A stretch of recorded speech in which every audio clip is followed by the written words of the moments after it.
Praise the lord. మీ అందరికీ కూడా ప్రభు యేసుక్రీస్తు నామాన శుభాభివందనాలు తెలియచేసుకుంటూ ఉన్నాను. ఈ సాయంకాల పూట చెన్నై బీచ్ దగ్గర ఉండటం జరిగింది. సముద్రంను పరిశీలించినప్పుడు దేవునికి ఎన్నో స్తుతులు చెల్లించినాం.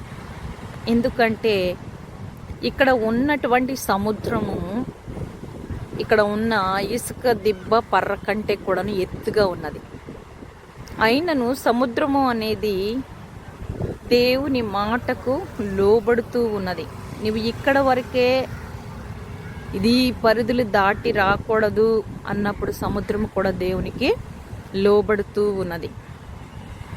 సముద్రము నాదే, సముద్రంలోని జలచరములన్నీ కూడాను నామే అని ప్రభువు చెప్తూ ఉన్నారు. సముద్రము అనేది దేవుని యొక్క సృష్టిలో ఒక భాగమై ఉన్నది. మరి సముద్రము కూడాను చాలా ఉపయోగకరమైనది. అనేకమైనటువంటి అనేక రకాల జీవ రాసులు అందులో నివసిస్తూ ఉన్నవి. కొన్ని అయితే మనకి ఆహారముగా ఉపయోగపడుతూ ఉన్నది. మరి సముద్రం అయితే మరి దేవుని మాటకు లోబడుతూ ఉన్నది. అది దాని సరిహద్దు దాటి ఎన్నడూ కూడాను దాటట్లేదు. ఎప్పుడైనాను దేవుని ఉగ్రత మానవుల మీదకి వచ్చినప్పుడు మాత్రమే అది మరి సునామీ రూపంలో వచ్చి అనేకులకు నష్టం కలిగించేదిగా ఉన్నది. కానీ మిగతా టైంలో చూసినప్పుడు ఆ యొక్క సముద్రము చాలా నిమ్మళముగాను ప్రశాంతముగాను మరి దేవుని సృష్టిని కొనియాడుటకు ఆధారముగా ఉన్నది. ఈ యొక్క సముద్రము చూడండి, అలలు అనేక మార్లు అలలు వస్తూ ఉన్నవి, నిమ్మళ పడుతూ ఉన్నవి. అలలు ఎగసిపడుతూ ఉన్నవి, నిమ్మళమవుతూ ఉన్నవి.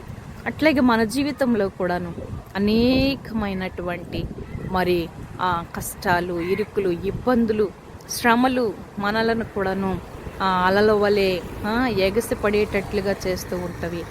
కానీ సమయం వచ్చినప్పుడు ఈ కష్టాలు, ఇరుకులు, ఇబ్బందులన్నీ కూడాను మరలా సర్దుమణిగిపోతూ ఉంటాయి. అన్నిటికీ సమయం ఉన్నదన్నట్లుగా ఎన్ని అలలు వచ్చినా కూడా అవన్నీ కూడాను ఆ సరిహద్దు వరకే. అలాగుననే ప్రభువు కూడా మనకు పెట్టినంత వరకే ఆ శ్రమలు, ఇరుకులు, ఇబ్బందులు సహించగలిగినంత వరకే మనకి శ్రమలు, కష్టాలు, ఇరుకులు, ఇబ్బందులు ఇస్తారు. మన శక్తికి మించి మనము భరించలేనంత శ్రమలు ఆయన మనకి పంపరు. అలాగే ఈ అలలను చూడండి, ఎగిసి పడుతూ ఉన్నవి, మరలా సర్దు మనుగుతూ ఉన్నవి. అలాగే మన జీవితంలో అనేకమైన కష్టాలు, ఇరుకులు, ఇబ్బందులు వచ్చినను భయపడక నాకు మంచి రోజులు వస్తవి అన్నటువంటి నిరీక్షణ మనకు కలిగి దేవుని యొక్క కృప కొరకు మనం ఎదురు చూడండి. అంత నీరు ఇంత చిన్న మరి ఇసుక పర్రకే ఇది పరిమితమవుతూ ఉన్నది. చూడండి, దానికి ఏ ప్రాకారాలు లేవు, ఏ యొక్క ఆనకట్టలు లేవు, ఏ యొక్క బ్రిడ్జిలు కట్టలేదు. కానీ ఆ నీరును అదుపు చేయట కొరకు ఈ యొక్క మరి ఇసుక పర్రనే సరిహద్దుగా దేవుడు పెట్టి, అలాగే మన జీవితంలో కూడా దేవుని మాటకు మనం లోబడదాము, దేవుని దీవెనలు పొందుకున్నాము. ఆమేన్.